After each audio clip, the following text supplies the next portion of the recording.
me toca romper el hielo. Y bueno, vamos a ser breves. Creo en la literatura en general, como lector, ¿no?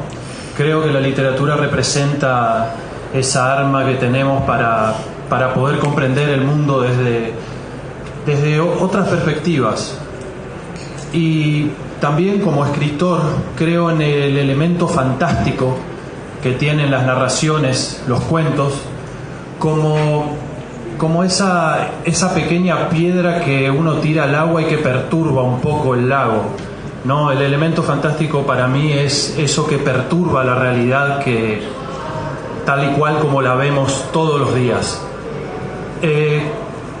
Con estos elementos, con estos sentimientos, di lugar a la creación de Los Diablos Blancos, que es un libro de cuentos que fue escrito durante mucho tiempo porque en realidad es el compilado de 8 cuentos que con la editorial seleccionamos siguiendo básicamente 2 criterios: la línea del suspenso y la línea del elemento fantástico, como decía antes. En muchos de los cuentos están presentes ambos en mayor o menor medida, ¿no? Algunos son más de suspenso, otros son un poco más fantásticos, pero en todos los cuentos estos elementos están presentes. Y lo hago como una forma de declaración de algo que me está molestando quizás en la sociedad. Injusticias, violencia, desigualdades, todas esas temáticas están expresadas a través del devenir de cada relato, a través de las transformaciones propias de cada uno de los personajes de estos cuentos. Y brevemente voy a hablar de 2 que me parecen los más representativos del libro. Y uno se llama el primero, el libro comienza con el cuento Los Diablos Blancos, Los Hombres Bajos, Los Diablos Blancos le da el título. Los Hombres Bajos, que es la historia de un hombre inmerso en una trama de corrupción, que se ve inmerso por el propio sistema y cuyos actos de corrupción llevan al malestar de un pequeño segmento de la sociedad en la ciudad en que él habita. Y corroído por dentro por la culpa de ver cómo un sector de la sociedad sufre por actos de su propia responsabilidad, este hombre comienza a vivir un infierno interno que lo lleva a encontrarse con estos hombres bajos. Y el encuentro, bueno, es bastante desastroso, con consecuencias obviamente aún más desastrosas para el propio narrador del cuento, que es el protagonista. Y Los Diablos Blancos, para cerrar, es un cuento que trata de un pescador que se ve atrapado en una tormenta. Esa tormenta lo deposita en una isla. En esa isla descubre personas que él describe como mitológicas, y de tanto miedo que tiene en esa noche, directamente se vuelve a su casa con una versión de la historia que nadie cree, pero sin embargo esa versión llega a los ojos de un investigador que le da un nuevo significado y que para él simplemente son personas que en un determinado momento decidieron salirse de la sociedad para habitar en una isla de noche, refugiado por la noche y huyendo al día, que era su peor enemigo. Así que bueno, esa es un poco la línea de Los Diablos Blancos. Lo que trato con este libro es simplemente de expresar problemáticas que por ahí nos duelen y nos molestan a través de la ficción, a través de la fantasía, para que de esta manera se pueda construir entre el lector y escritor, se pueda terminar de cerrar, ¿no?, esta relación íntima que por ahí queremos tener con un lector, y tratar de tener cada uno una nueva visión del relato y del cuento. Así que nada más, muchas gracias. El turno ahora es para el periodista Jorge Balanda, que nos trae su libro Nazi Jude, sobre la cuestión migratoria de sus antepasados, los ucranianos. Bien, buenas noches. Alguna vez dije que estaba adolescentemente enamorado de mi profesión, que es el periodismo. Y hoy debo ratificar porque finalmente, junto a mi militancia dentro de las comunidades de descendientes ucranianos en la Argentina, me permitió llegar a escribir este humilde trabajo que lleva como título Nashi Jude. Nashi Jude, traducido al español, es Nuestra Gente. Que, bueno, el título por ahí puede sonar como parte de una etnia. Es posible, pero es mucho más que eso, ¿sí? Tiene que ver con una forma de vida, esa propia de los inmigrantes, que fueron transmitiendo a sus hijos. ¿Por qué lo hice? Porque esto de militar en la comunidad y trabajar en los medios me permitió escuchar muchas historias, ser parte inclusive de algunas de ellas, y no podía guardármelas. Me parecía que era justo que las pusieran en papel. Hablar del proceso migratorio, del proceso de colonización de Misiones, lo hicieron muchos. En este caso de la colonización ucraniana de la zona sur de Misiones, sobre todo, se escribió mucho. Bartolomé, Avínzano, Snihur escribieron y bien, pero me parece que era justo hablar de los frutos de la semilla. La semilla, digo yo, hablo de los inmigrantes, los frutos, sus hijos, sus nietos. Ellos también fueron testigos y partícipes necesarios del proceso de desarrollo de la provincia de Misiones. Y así fui buscando protagonistas de aquellos que fueron parte de ese proceso, de ese motor de desarrollo que hoy muestra una provincia tan linda y pujante como lo es la de Misiones. Y así busqué en la producción, en la industria, en la cultura, en la política, y también del servicio a la comunidad. Obviamente es una obra incompleta porque muchos más deberían estar aquí, pero bueno, en algún momento hay que poner el punto final. Los inmigrantes apenas llegaron, ¿qué hicieron? Agricultura, ¿sí? Pero fueron creciendo, no se quedaron allí, y sus hijos salieron a buscar otras formas de vida. Por ejemplo, en el sector tealero, hoy Misiones produce el 90% del té de la Argentina, el restante 10% lo hace Corrientes. El primer teal fue en Tres Capones, los trajo un sacerdote ucraniano que llegó a Tres Capones, y allí creció el primer broto de té en la provincia de Misiones. La yerba mate fueron precisamente los paisanos quienes plantaron, pero después se dieron cuenta que podían ser parte también de un escalón superior. Hoy más de 30 marcas están en manos de familias de descendientes de ucranianos, algunas de ellas líderes en el mercado nacional. También, hay algunos inclusive que hasta le pusieron nombres como Kalena, Verjovena, Besra, nombres ucranianos en sus hierbas. Misiones es una provincia joven. En el primer parlamento había 2 legisladores de la zona sur de Misiones, un hombre y una mujer, descendientes de ucranianos también. Esto habla de la participación, ese inmigrante que quiso ser argentino, el hijo ya, ¿sí? Involucrarse. Los transportistas, decenas por decenas. Hoy tenemos 2 de las principales líneas nacionales que están en manos también de familias, y tantos otros. Las instituciones deben estar reflejadas porque eran el lugar donde se reunían, donde recordaban la cultura de sus padres, pero también demostraban ser tan buenos argentinos. Los músicos no podían faltar: Chango Espasiú, Rulo Graboviesco con sus 4 bases y tantos otros, que además de interpretar su colomeica también, ¿sí? El chamamé, la polca rural, la música de Misiones está en sus trabajos. Está en vivo. Nashi Jude es la historia de un tiempo, el de la construcción de la nueva provincia a la que los hijos de aquellos inmigrantes le ofrecieron su creatividad y mucho trabajo. Cierro. Adiós, muchas gracias por esta oportunidad, a la editorial universitaria, a Esteban Snihur, a Jorge Danilisi por el aporte, también a María Rosa Tito por el artículo de los Pechak. A ustedes muchas gracias por estar, a mi familia por bancarme tanto por la ansiedad de escribir este libro. Muchas gracias. Gracias, Jorge. El turno ahora es para la más joven de los 10 expositores de hoy.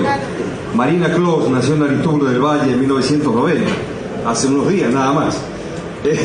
Así que vamos a escucharla con la presentación de su libro El violín a vapor y otros relatos que hoy nos presenta. Bueno. Marina. Hola a todos. Bueno, El violín a vapor es un libro de cuentos y es difícil hablar de un libro de cuentos porque de alguna manera uno tiene que hacer como que todos los cuentos fuesen una sola cosa, ¿no? Y es lo que voy a tratar de hacer. El libro comienza con una cita de un escritor suizo de principios de siglo, que quizás conozca alguno de ustedes, se llama Robert Walser. Robert Walser tenía un plan descabellado que comparte en gran medida con algunos de los personajes, si no todos quizás, los personajes del violín a vapor. Su plan descabellado era que quería ser libre en una sociedad que empezaba a parecerse cada vez más a nuestra sociedad, ¿no? Bueno, entonces lo que observó Robert Walser es que para ser libre necesitaba de alguna manera pasar desapercibido, ¿sí? Y su segunda observación es que para pasar desapercibido necesitaba ser muy obediente, porque de alguna manera si uno desobedece es enseguida señalado, es enseguida como vigilado, ¿no? Entonces Robert Walser llega a la conclusión paradójica de que para ser un hombre libre uno tiene que ser a la vez muy obediente. Esta forma, digamos, extraña de obediencia es la que comparte Robert Walser con los personajes del violín a vapor. No sé si El violín a vapor es un libro sobre la infancia, sobre el amor o sobre el encierro. Nuestro primer amor es un encierro, los amores infantiles son encierros, porque no saben expresarse sino en la obediencia. La cita del epígrafe de Robert Walser dice que los niños son felices en la obediencia. Esto lo dice es una ironía, digamos, ¿no? Pero literalmente la frase también funciona, ¿no? Porque los niños y las familias, digamos, hacen esta asociación entre obediencia y amor. El niño obedece a quien ama, a su padre, y el padre de alguna manera considera que la obediencia de su hijo se debe al amor, ¿sí?, de su hijo.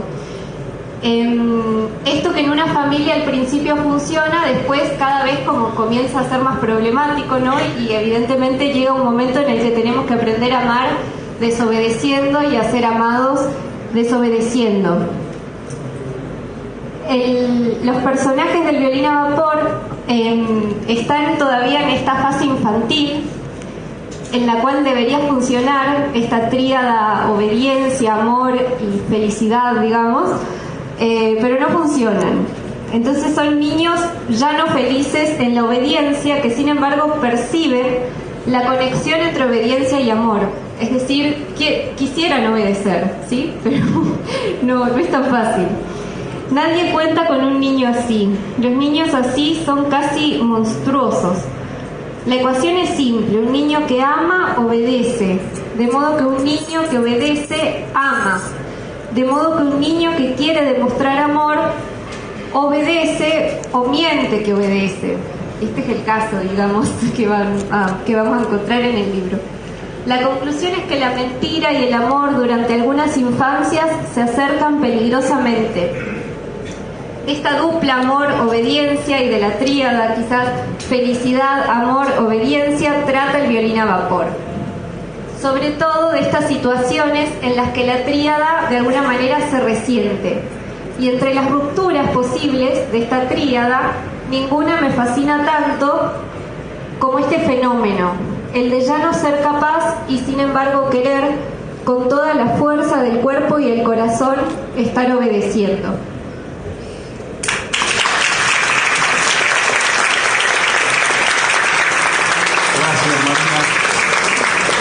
Le damos la palabra al conferencista y abogado Claudio Rodríguez Agüero, que nos presenta el liderazgo sustentable, cómo liderar, sentir y cambiar el mundo. Bueno, el libro enfoca la confluencia del liderazgo y la sustentabilidad. La sustentabilidad visto como sostenible, como duradero a largo tiempo.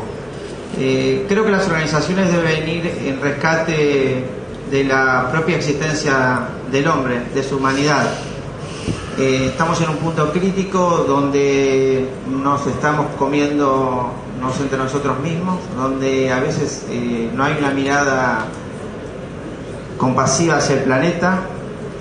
Creo que la compasión y la conciencia son necesarias. La sustentabilidad es un paradigma que invita a esto, y el liderazgo es un arma muy potente y necesaria para el hombre, para desarrollarse, para vivir, para convivir, para lograr bienestar personal, porque ante todo el líder, para poder influir, debe autodescubrirse, debe liderarse, debe conocerse, debe bucear en lo profundo de su alma para poder después desplegar acciones de impacto y de valor. Muchas veces se discute si el líder tiene que ir por delante o por detrás para dar una determinada mirada, ¿no?, en su pasaje, porque todo liderazgo es un proceso. Y el liderazgo sustentable lo que marca es que un líder por momentos tiene que estar por delante, marcando el camino, señalando la visión, inspirando con un sueño, otras veces por detrás, brindando autonomía, dejando hacer, generando espacios de continuidad y de realizaciones para los demás. En otras circunstancias tiene que estar al lado de sus colaboradores, trabajando codo a codo, dando el ejemplo, esforzándose, sufriendo las mismas heridas de quienes después les pueden llegar a exigir otros sacrificios. Es decir, que el líder puede estar por delante, por atrás, por el costado. Lo que nunca tiene que estar es dentro de la escena, nunca debe ser el centro. Su rol es salir del centro todo el tiempo, preparar el escenario, presentar a los actores, pero no ser el actor principal, porque de esta manera el vedetismo y la exhibición, el personalismo es muy mal. Por otra parte, también lo que invita a este tipo de liderazgo es a desarrollar más líderes, que es la principal función del liderazgo, y solamente un líder puede desarrollar a otro líder, que es lo contrario a lo que es la manipulación. He dicho en otras charlas anteriormente que liderar es todo lo contrario a manipular. Liderar es sacar lo mejor de las personas, y manipular es aprovecharse de las personas y extraerle todo lo que pueden dar para beneficiarse. Entonces el paradigma de la sustentabilidad viene a traer una mirada, como les dije anteriormente, más compasiva, que no es mirar ni con pena ni con alegría, ni con pena ni con tristeza las cosas, sino compasivamente, porque la compasión invita a una acción, es mucho más proactiva.